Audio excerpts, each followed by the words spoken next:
Previously on Alan Wake, Alice has been kidnapped. Alan, please help me. Alice? You'll do exactly what I say if you ever want to see your wife again. I can't tell anyone except my agent Barry. Damn it, Barry, they'll kill her! You're my best friend, and I'm worried that you're not right in the head. The ransom is a manuscript I supposedly wrote that's coming true before my eyes. It happened just the way it was on that page. So dark. I have found only a few scattered pages. I want the entire manuscript. The deadline is in 2 days. I found Mr. Wake's pages. Good girl. How the hell did she get her hands on the manuscript anyway? I don't know. She's resourceful. I told you you were too hard on her. Listen, I found out all sorts of interesting stuff while I was digging around. Yeah. Mr. Wake, it's Sheriff Breaker. We have an FBI agent here, Agent Nightingale. FBI? He's anxious to see you. You'd better come to the station. Okay, I'll be right over, Sheriff. Let's make this quick, huh? Help you folks? Name's Randolph. I'm the manager. We're looking for Rose. Works as a waitress down at the diner. Rose, sure. Nice girl. Who wants to know? I'm Alan Wake. The writer, huh? I heard on the radio you were visiting. Well, I'll show you her trailer. That Rose, she's a nice girl. Always pays her rent on time. As I was saying, Al, I found all sorts of weird stuff from the local newspaper's archives. This place is crazy. Disappearances, mysterious deaths, urban legends come true, and, get this, most of this stuff takes place around Cauldron Lake. Well, you ain't wrong, mister. The Indians thought the lake was a doorway to the underworld. I'm the God-fearing type myself. I don't hold with that sort of thing. Yeah, okay. Anyway, there was an island there owned by a guy called Thomas Zane. Now, some of the articles I found about him make him out to be a famous writer, but I ran a bunch of searches, couldn't find a single thing he wrote. Zane was heavily into diving, so much so that the place came to be called Diver's Isle. But the volcano under the lake erupted in 1970, and Zane went down with the island. Yeah, how about that? It was there in the morning, as if it had fallen from the sky. But it would take a tornado to lift something like that. We're damn lucky it didn't crush any of the trailers. Come on, mister. I'll take you to Rose's trailer.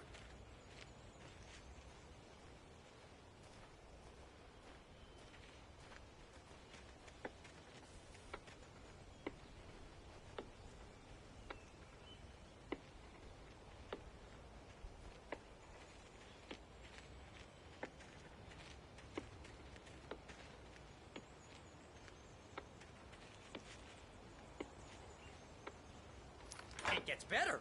A local girl, Barbara Jagger, drowned in Cauldron Lake just a week earlier. They were lovers. Sure, Jagger's a local spook store. The Scratching Hag. Comes for you in the dark. Childish stuff like that. Anyway, Al, I'm just getting to the best part. All of the articles about this stuff were written by Cynthia Weaver. I asked around, and she's that crazy bag lady you met. What, the lamp lady? She can be a little loopy, but she's not homeless or anything. Yeah, anyway, she knew both Jagger and Zane before they both died, and she had some kind of a breakdown.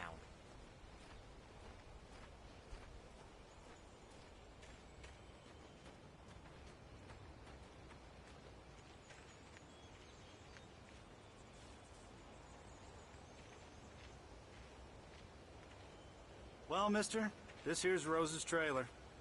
You mind me asking what you want with her? We're just here to talk to her, pal.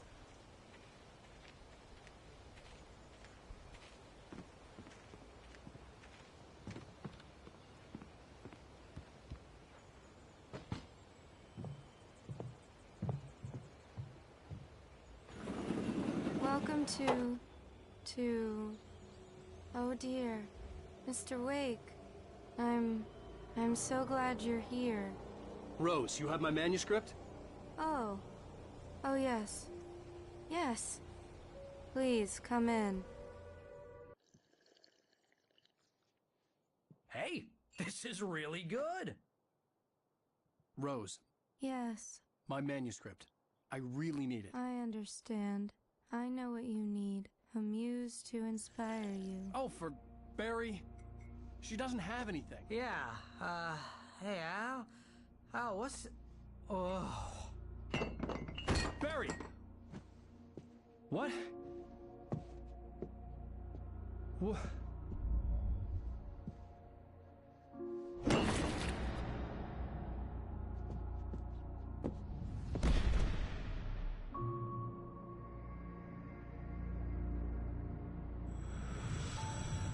It's coming for you, hiding in my barber's skin.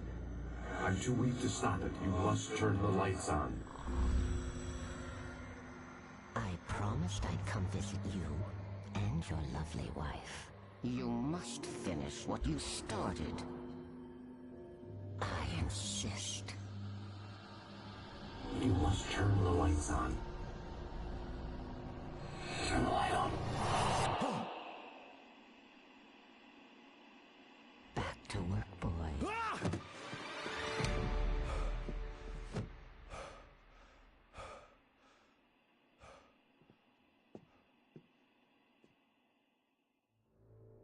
I felt nauseous, hungover. Only anger kept me going. I can't tell reality from dream anymore, but it seems I have an imaginary editor to help me. She's an old woman in a funeral dress. I call her Barbara Jagger. She's very strict. I'm writing faster and faster. My manuscript is being heavily revised. The edits are getting very aggressive, and each day there's less of me and more of her. I hate it, but I know she's right. She promises me I can save Alice this way. She knows more of this than I do. About the complex incantation I'm attempting. About this place. She's worked with another writer under similar circumstances, Thomas Zane. The genre of the story seems to be shifting. Rose took a day from me. I had less than 12 hours left to meet the kidnapper. All I could do was get Barry into the car, work something out once I got on the road. Welcome to the Oh Dear Diner. What can I get you today? Coffee? I couldn't work up much hate for Rose. Something had used her to get to me, and left its mark. My gun and flashlight were gone.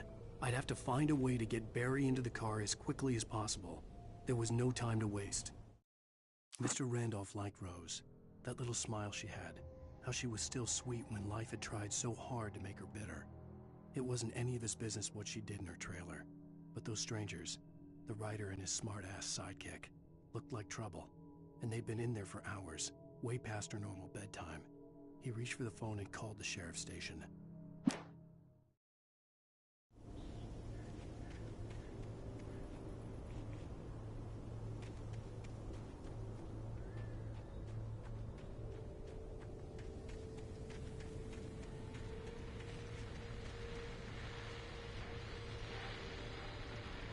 I just stepped outside to catch a breath of fresh air. Let me tell you, the weather's getting heavy. Nights like this make me especially glad I'm here talking to you and not home in bed. Once the weather takes a turn like this, I can't sleep at all. It's all tangled bed sheets and dark thoughts, punctuated by the occasional plunge into nightmare. It's just me.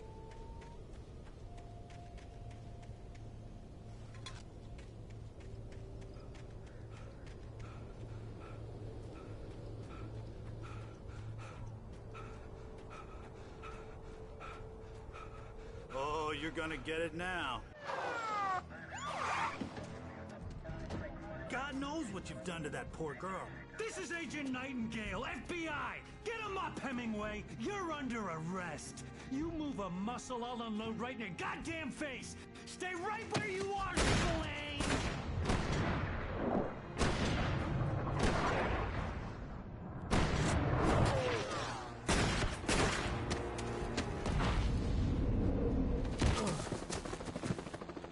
What are? I'm standing right here, you goddamn maniac!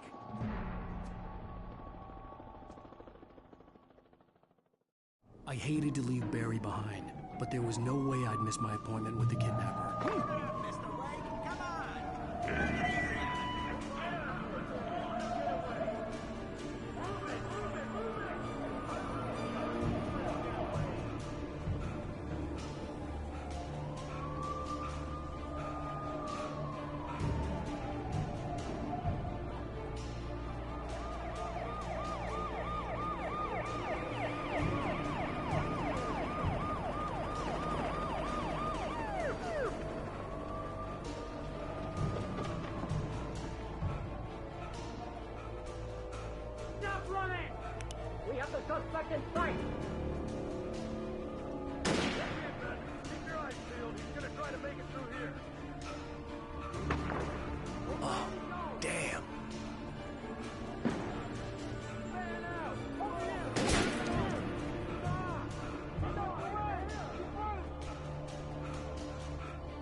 God!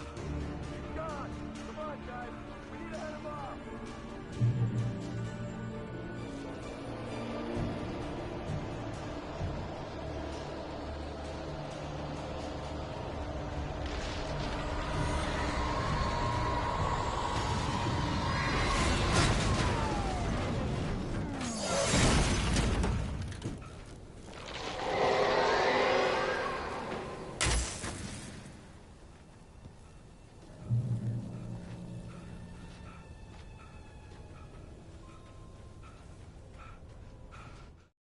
For decades, the darkness that wore Barbara Jagger's skin slept fitfully in the dark place that was its home and prison. It was hungry and in pain. It dreamed of its nights of glory when the poet's writing had called it from the depths and given it a brief, terrible taste of power and freedom. The rock stars had stirred it from the deep sleep the poet had sunk it back to in the end. When it sensed the writer on the ferry, it opened its eyes.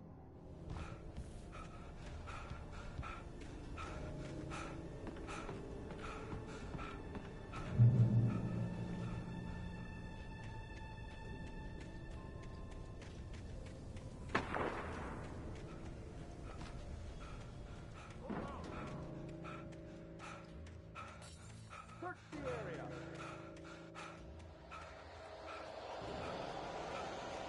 Face off!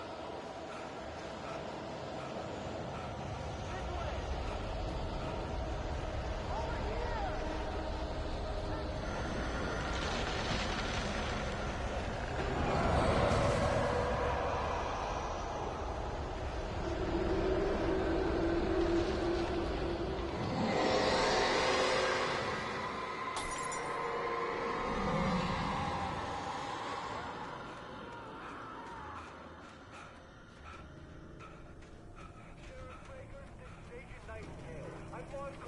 This horror was everywhere I went, circling me. The cops didn't stand a chance. They were after a writer, not a monster.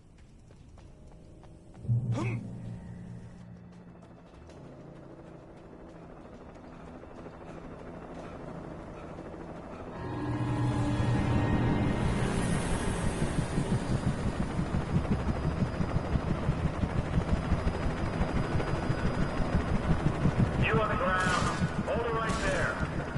There's nowhere to run. Freeze!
Ah! This is James.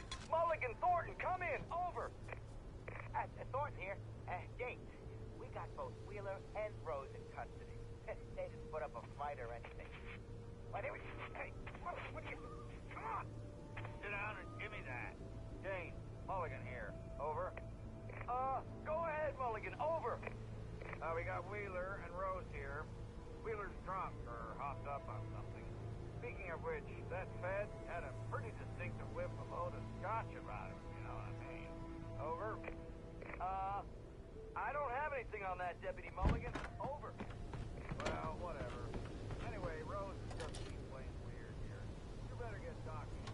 could see the lights of the radio station in the distance. Gotcha. You better get them here quickly. The Fed's gonna want to interview Wheeler. Over. Oh yeah, looks like they have a lot in common. I imagined that the broadcast tower in the distance was part of the local radio station. Maine seemed like a decent guy. Perhaps he could give me directions to the coal mine.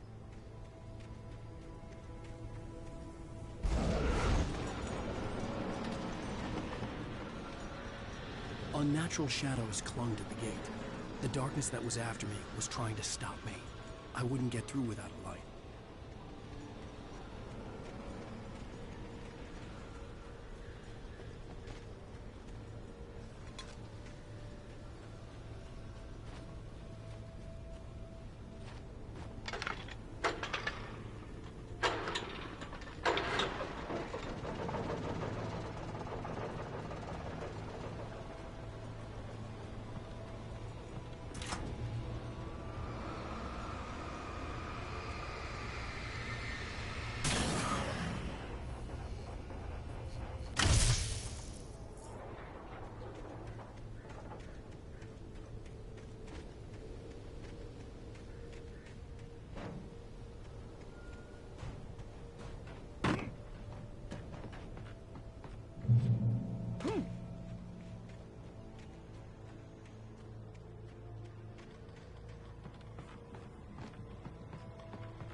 It took me a moment to recognize the flashbang grenades. They were an ideal weapon for my situation. Team 1, come in. Over. Team 1, this is Sheriff Breaker. Report. Over. Team 2, come in. I need a report. Over. Come on, guys.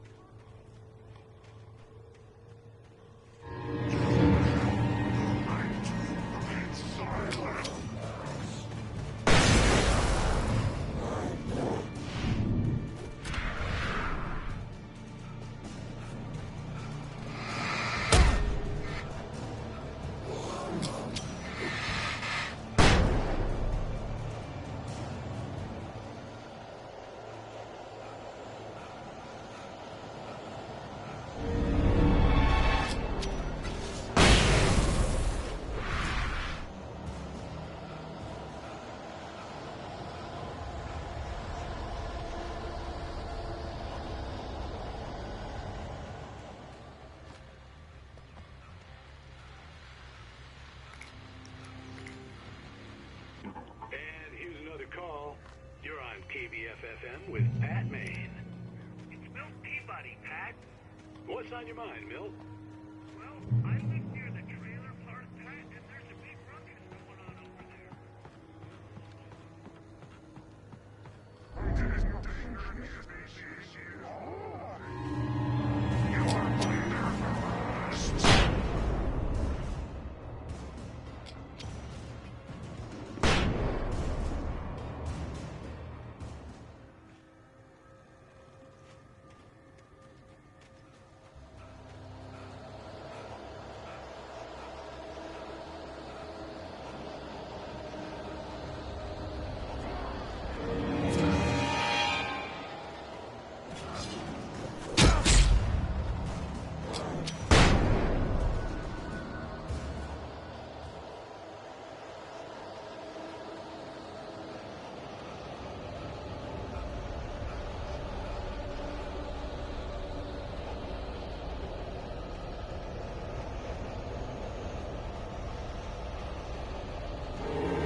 could lend me a car to get to the coal mine.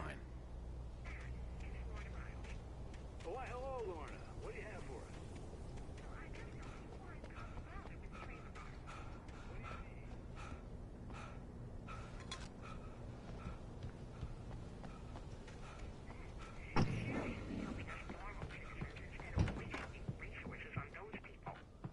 Well, They'll have to try to sort themselves out. I'm sorry, but my granddaddy settled in Bright Falls in 1911. well, thank you very much for that compassionate viewpoint, Lorna.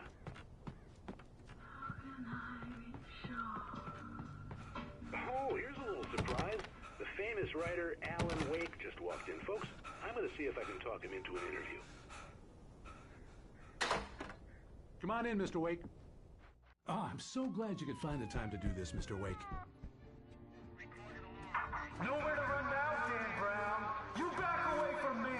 Don't hurt. Whoa. Everyone calm down. Put the gun down. We're all friends here, right? Cool your jets, Nightingale. We got him.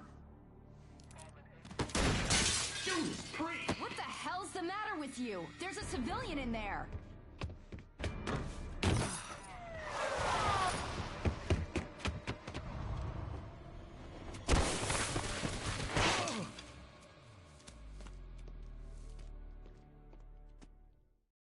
I'll get you yet, even if it kills me. You hear me? You hear me, H.P. Lovecraft? I had fallen off so many cliffs it was ridiculous. That's what you get for naming a book The Sudden Stop. It was probably good I hadn't had the chance to tell Maine where I was going. I'd have to lose the cops and find my own way to the mine. Nightingale stared through the broken studio window into the dark woods. He turned around, started to walk out, but Maine grabbed his arm. "Young man, you almost shot me. You don't shoot off rounds at people like that. What's the matter with you?" Nightingale shook his arm free, marched out. His cheeks burned with rage and humiliation.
Danny had stepped out, but what stumbled back in was something else. Something alien. A monster. Walter tried to kill it, first with his fists, then a chair. It wouldn't die. Instead, it kept coming, unaffected by the beating it had taken. After Walter managed to kick it down the cellar stairs, fear took over. He ran, got behind the wheel, gunned the engine.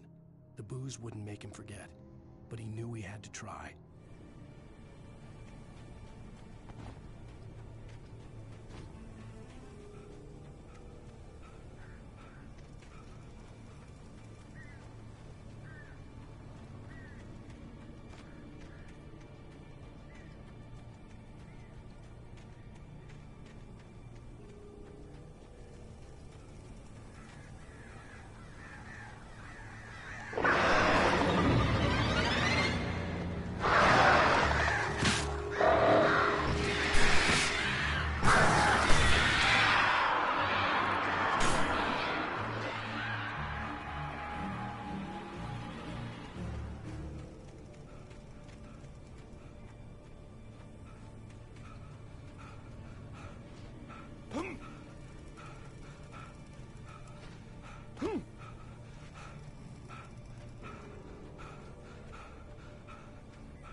There was no sensible reason for the power company work lights to be here.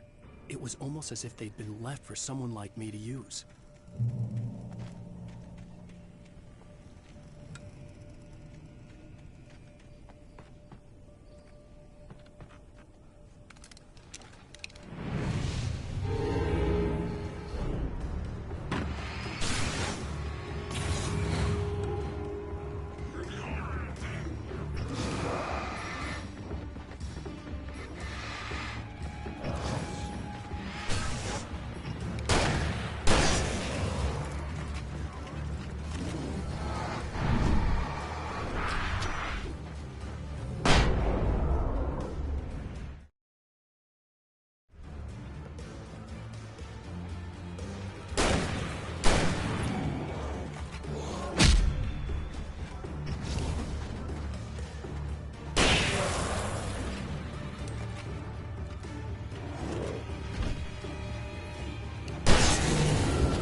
The bulldozer's engine roared to life. Mud and rocks flew as it fought for traction.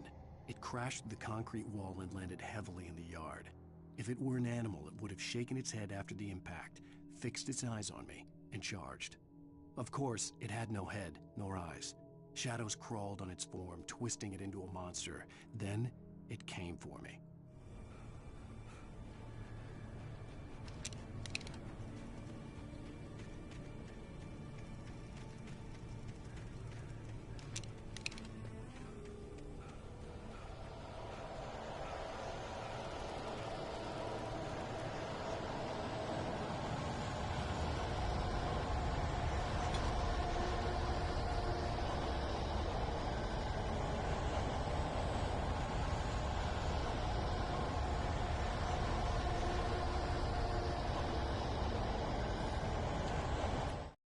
Sarah trusted her gut, and her gut said Agent Nightingale was an asshole. He felt wrong, and it wasn't just the smell of stale booze. It was in the way he flashed his badge, pulled rank, the look in his eyes when he wanted answers. Where was Alan Wake? What was this about an accident? Where was his wife? And most importantly, why did she let Wake go? He wouldn't answer her questions. Federal business was all he'd say.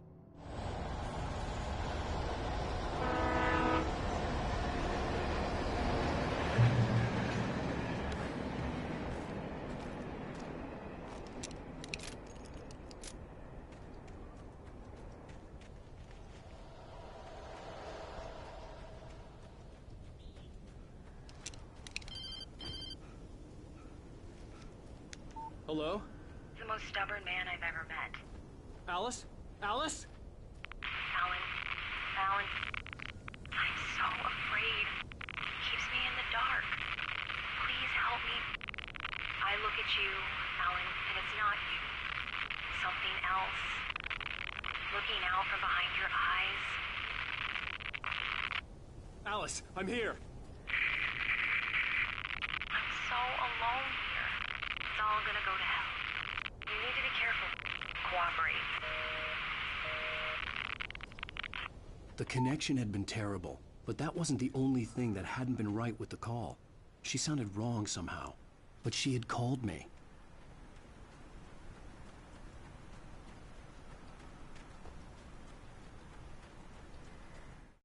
The pipe wrenched itself loose from the bridge's steel framework.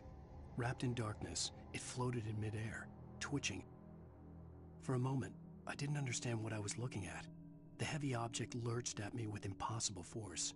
I threw myself out of the way, but just barely. When I turned my flashlight on it, it shook in a dark rage before it flew at me again.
I could see a railway bridge up ahead, and a warehouse of some sort on the opposite shore.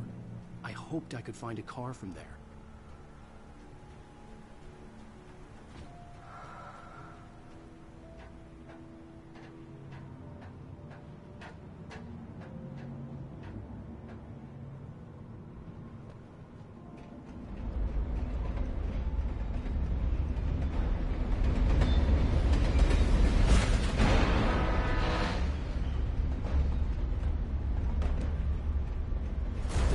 That was pursuing me was growing stronger, and it was taking over everything in its path.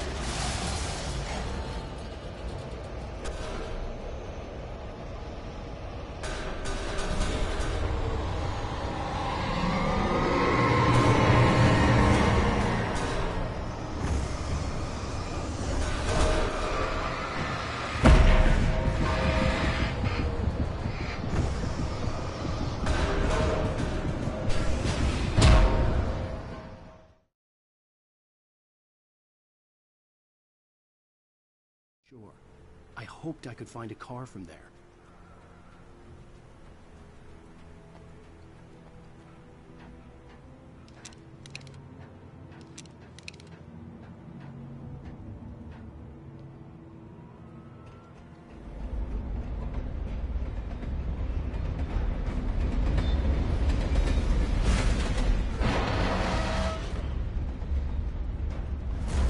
That was pursuing me was growing stronger, and it was taking over everything in its path. What the hell?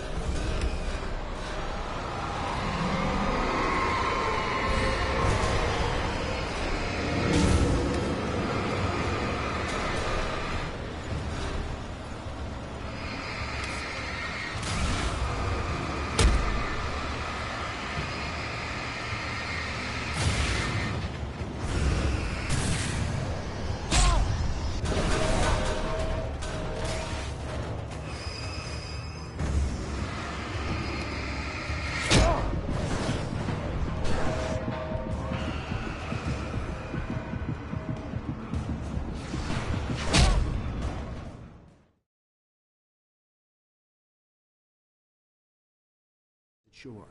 I hoped I could find a car from there.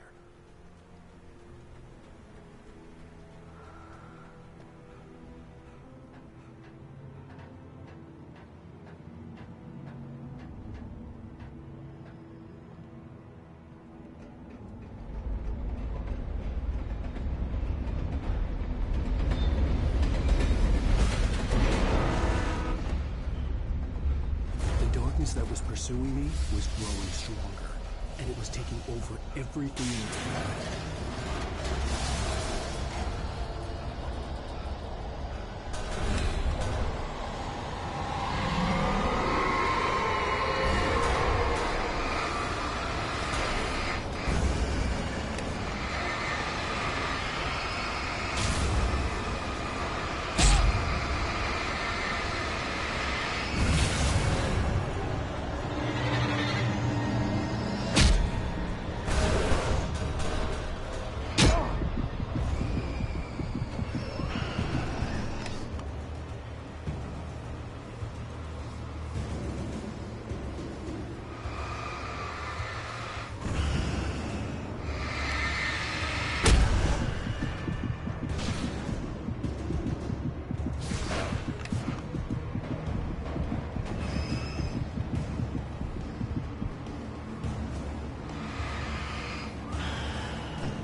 As a teenager, just starting to get interested in writing, Stephen King had been a source of inspiration to me.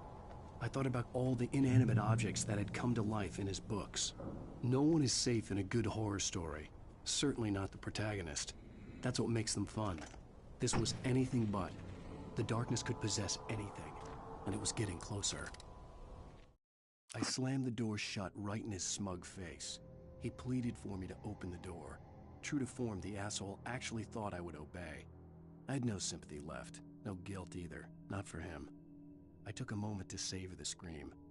I bet I had a smile on my face. It was all that I had time for. The dark presence was inside the lodge with me.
the facts of our existence for granted, unaware that they are merely a thin veneer of desperate self-delusion, covering a vast cosmos of madness and... The darkness surged towards me, sucking everything loose from the ground into its depths, tugging at my clothes. I saw the flare the kidnapper had dropped and threw myself towards it just as I felt my feet leave the ground. The darkness embraced me with the force of a tornado. Somehow I managed to light the flare. The darkness roared and cast me away. I fell toward the dark waters of the lake far below. All too often the stars are right. The universe remains.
I had never been this glad to see the sunrise.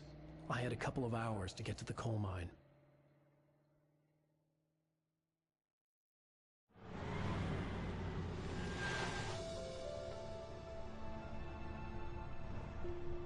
The coal mine wasn't far now.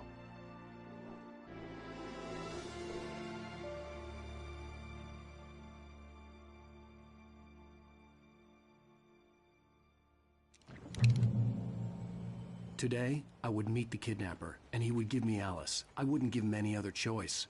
A drowning man will clutch at a straw.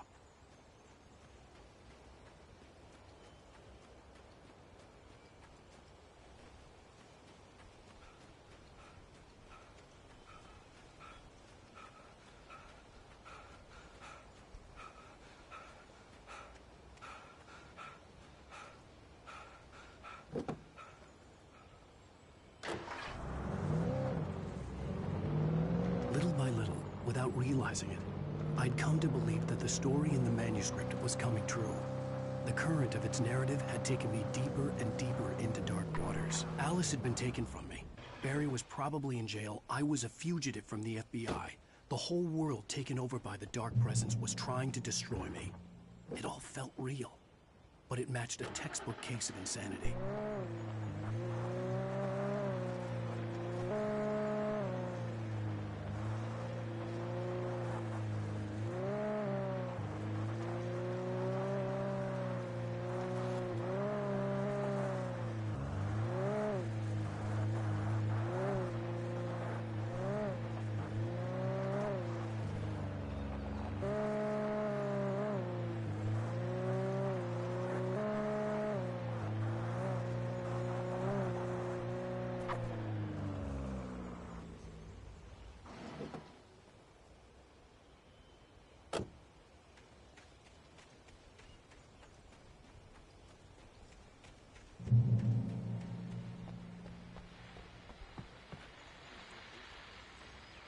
This is Pat Maine, and you're listening to KBF FM. Folks, I want to apologize for kind of abandoning you to that music track last night.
Welcome back to KBF FM. Hope you enjoyed that tune. Now, Doc, you were talking about life and finding that special someone, that soulmate. Well, you were talking about that. I was saying I don't buy it. Well, see, to me,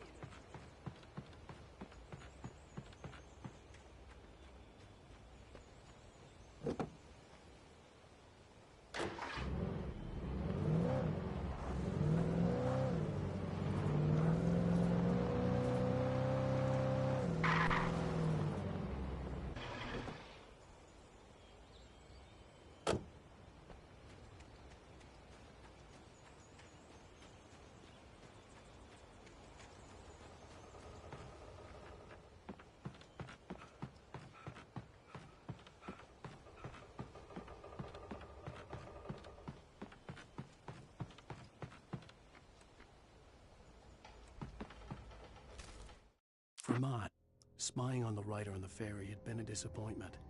His boss had made Wake out to be something special, but Mott hadn't been impressed. He'd gotten a good long look at the wife, though, and he liked what he saw. Mott had fantasized about goading Wake into a fight, but it hadn't happened. Still, he'd get his chance to see if the writer had anything in him.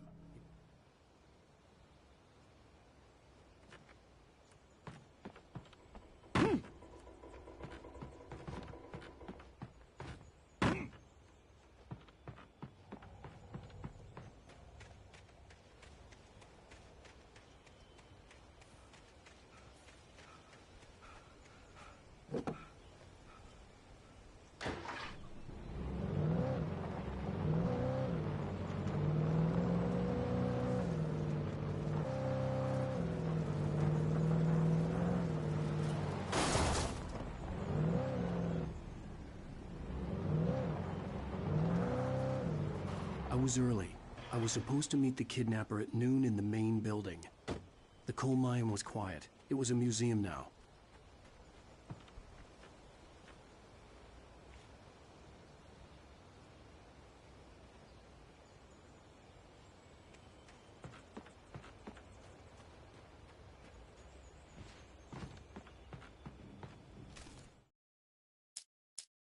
With Nightingale gone and the night wind blowing in through the broken studio window, Maine stared at Sarah. The sheriff looked away. Maine's voice shook with barely controlled anger. That boy's doing more drinking than thinking. I hope you know what you're doing, Sarah. He's got a sickness in his eyes. You take my word for it. He wants Wake for a reason, and it's not for anything good.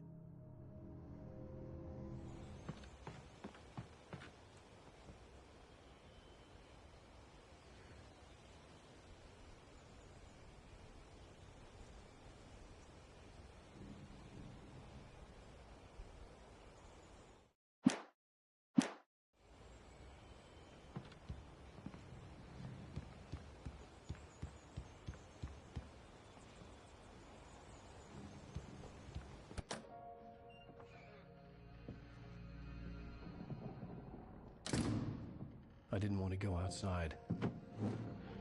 Cops had to be looking for me. The noon sun turned the place into a sauna. The day dragged on. Different scenarios ran through my mind. Ways of how I'd torture the kidnapper to get Alice back, or the different horrible things he could have done to her. I imagined her dead. I had no way of knowing she was still alive. It was killing me. I was running on blind hope. It was all a waste of time. The bastard never showed up.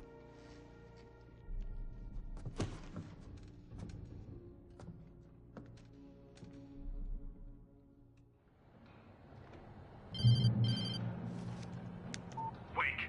Where the hell are you? Change of plans. You know where Mirror Peak is? It's a big mountain north of where you are. You follow the path from the mine, you can't miss it. There's a lookout point there. I'll be waiting. I'm through being jerked around You by want you. to see your wife alive? Because if you do, you better watch what you say to me. Do we understand each other? I want to talk to Alice. Yeah, and I want the manuscript. Don't keep me waiting, Wake. Hello? Hello! Ah! I'm gonna kill it! I had to get to Mirror Peak.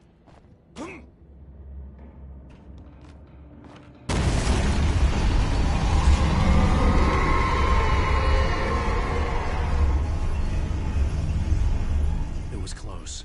Maybe closer than ever before.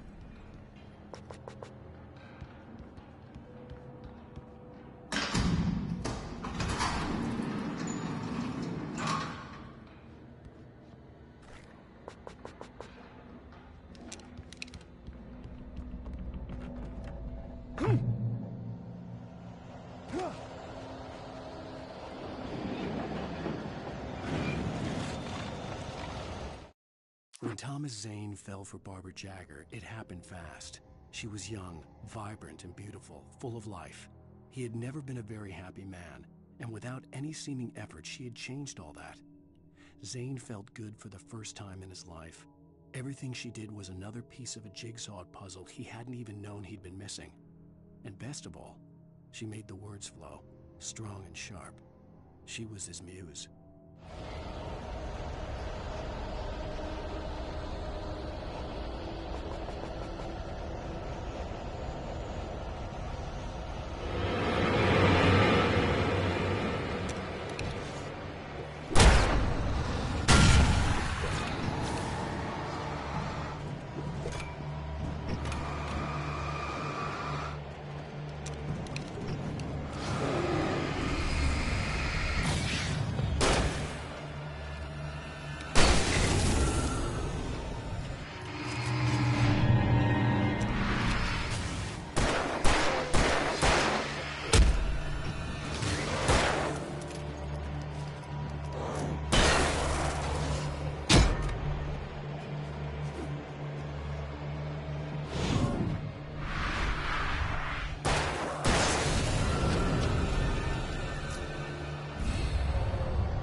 The only way to reach the hillside ahead was to go through the building. I had to find a way to avoid electrocution.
Some of the Taken retained echoes of their former selves, but these were just the nerve twitches of a dead thing. Nothing remained but a shell covered and filled with darkness. In most cases, these puppets were enough for the purposes of the Dark Presence. But for anything more elaborate, as with the writer, it was different. It needed his mind. And so rather than taking him over completely, it merely touched him.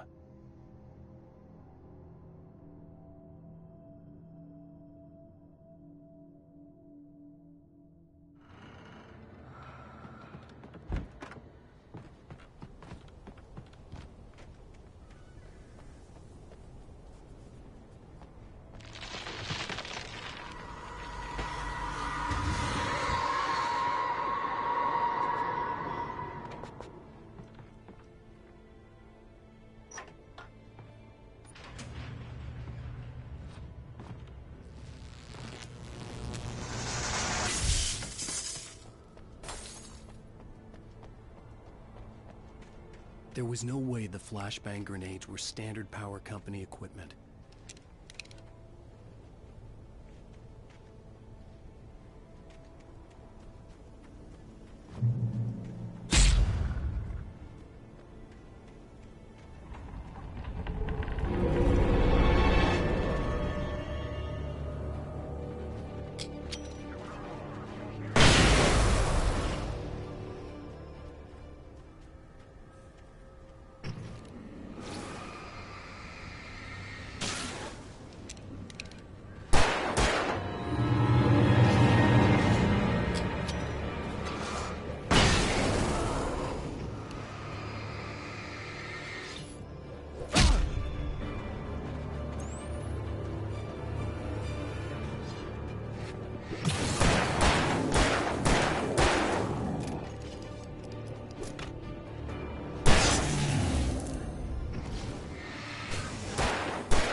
I stared through the bars of the jail cell.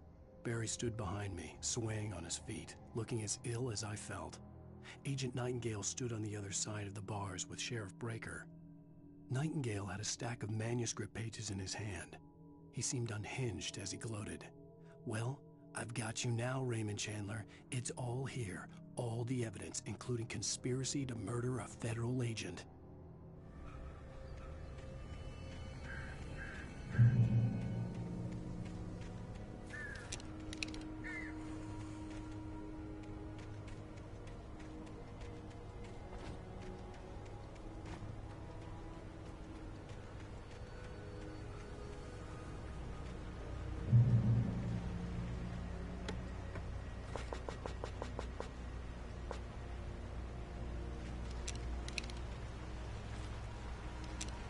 I had no real plan. I was going to give the kidnapper all the manuscript pages I had for Alice. If that wasn't enough, I'd hold him at gunpoint and make him talk.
I had no real plan. I was going to give the kidnapper all the manuscript pages I had for Alice. If that wasn't enough, I'd hold him at gunpoint and make him talk.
dark presence was moving ahead of me in the same direction I was going. A cold feeling settled itself in the pit of my stomach. Was it going for Alice?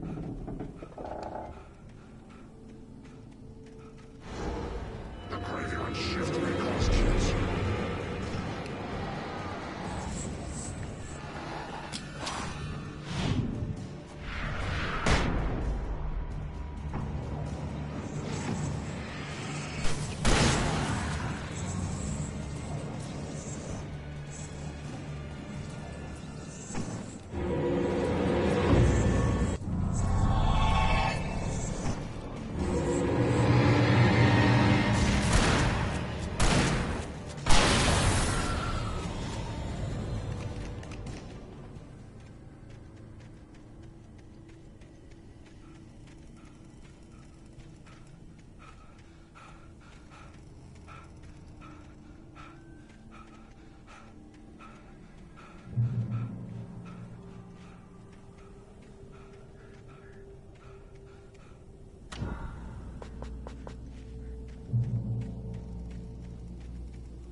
The place was dead, a ghost town.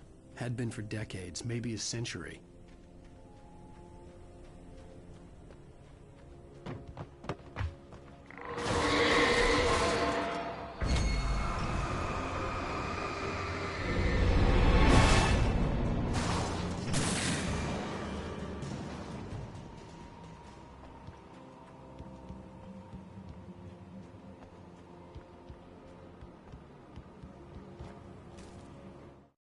Things were never as simple in real life as in fiction. I had lost count of the times I had wished there'd be a clear reason for my writer's block. Something to fight, something to lash out on. There wasn't. I was filled with doubt. I was nothing like the hero in my books. Alex Casey had gone through his life with single-minded determination, never wavering from his goal. Even now, I was angry at myself, angry at Alice, angry at Barry. I was fumbling and I had no plan.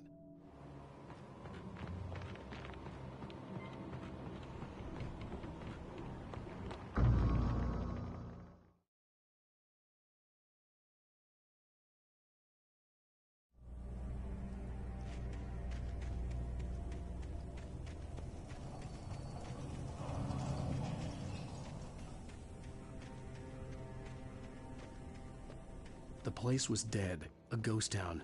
Had been for decades, maybe a century.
outside of riding is a struggle. I feel ill. I managed to make my way downstairs. There's a shoebox filled with books and papers by Thomas Zane. It's very hard to focus, but I managed to read some of it. He's a poet, and a good one. He writes of muses and creators summoning fabulous things from a magic lake, using his powers to shape the world of a realm of gods and dreams and demons, dark things that wait for a chance to slip through, wearing the flesh of men as disguise.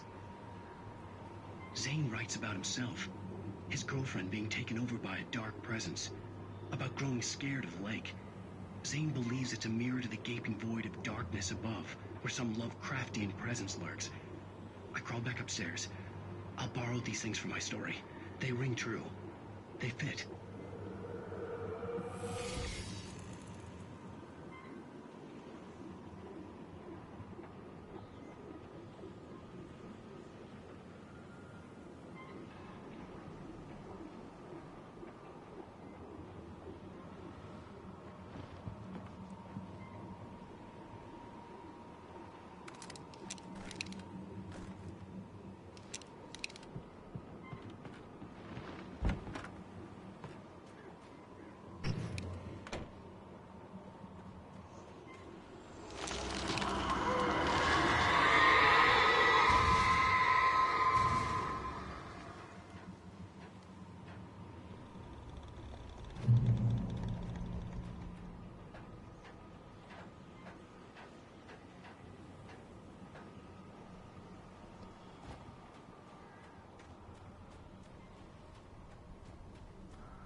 The kidnapper had sent me a text.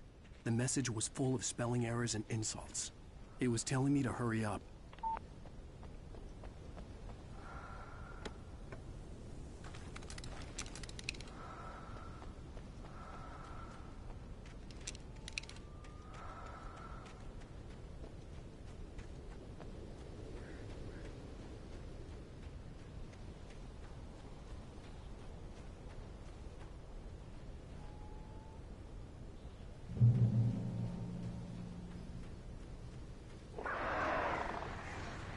Birds.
Without warning, the headache stabbed at my brain.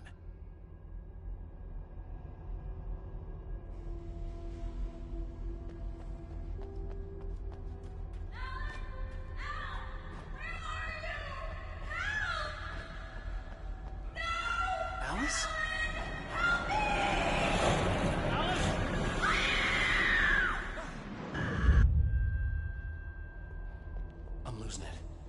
gotta get out of here. The hunters were big, thick-set men, confident and at home in the woods. They were feeling good, running on beer, ghost stories, and camaraderie late into the night. It did them no good, as they were taken by the dark presence, sucked deep into a darkness far worse than any ghost story they ever told or heard.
behind the closed doors and curtains of his grimy room at the Majestic, the local motel.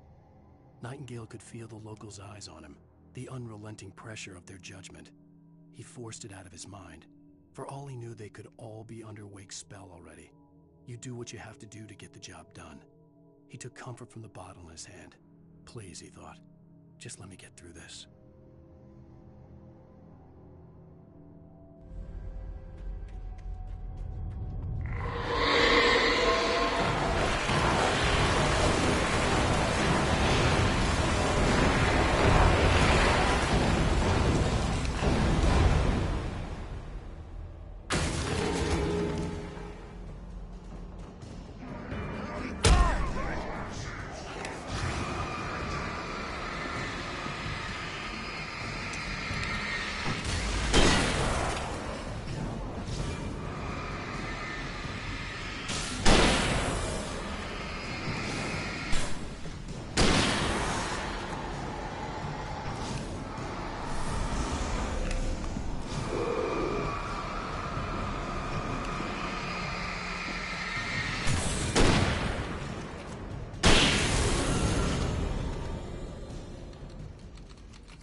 I'd have to make my way up this mineshaft in order to go on.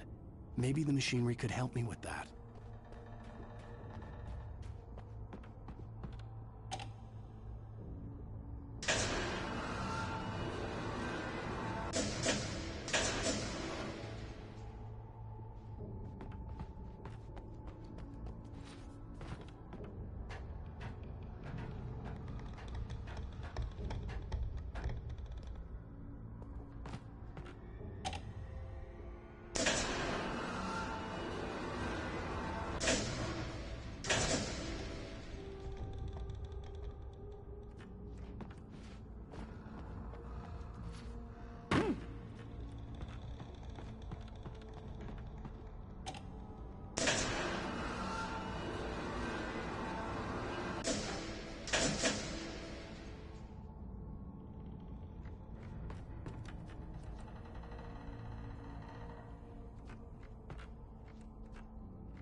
Lightning flashed behind the windows of Cauldron Lake Lodge. Tor Anderson laughed and held the steel hammer above his head. Nurse Sinclair was trying to calm him down without success. Tor grinned madly and shouted, "My hammer's up. Here's a friendly poke from Molnir, wench." He brought the hammer down with all his might on Sinclair's head. "We're on a comeback tour, baby."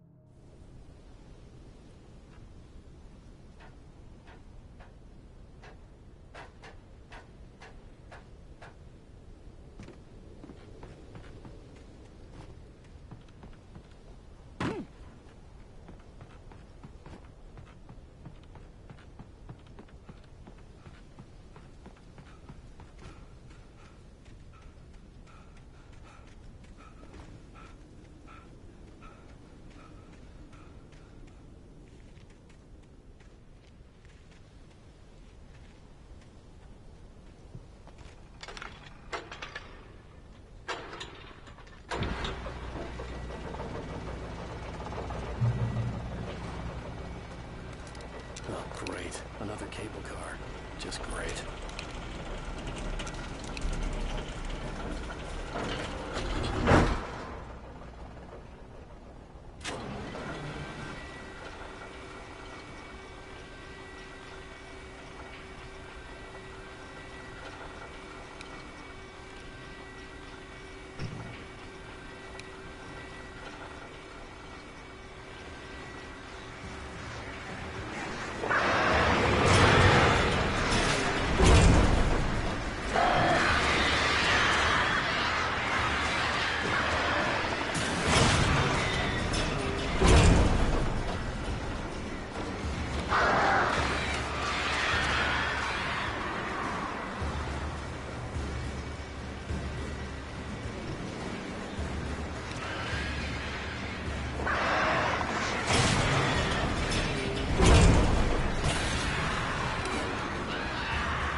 Maud had checked all of Stucky's rental cabins.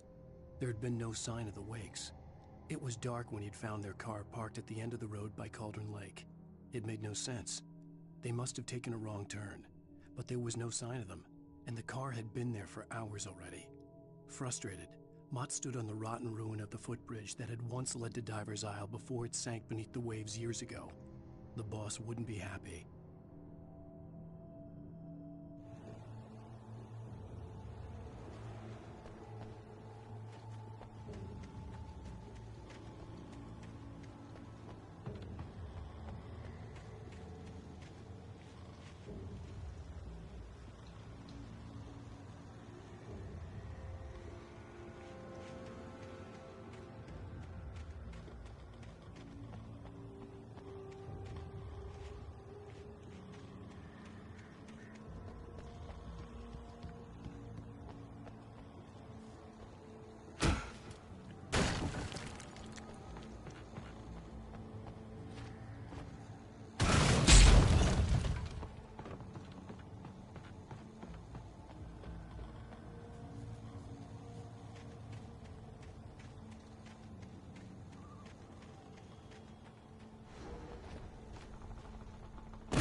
I could see Cauldron Lake. I thought I could make out the spot where the island and the cabin had been. There was a light near it. It had to be a boat.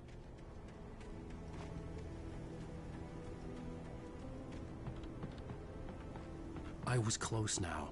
I had to get there fast. I dreaded what I would find. Wait! Are you? Wait! Hey, I'm here! I'm coming! No! Get away! Sorry. Please, it's late. The boss didn't know who he was messing with. I didn't know. I swear, I didn't know. We don't have his wife. We don't know where she is. She's probably drowned.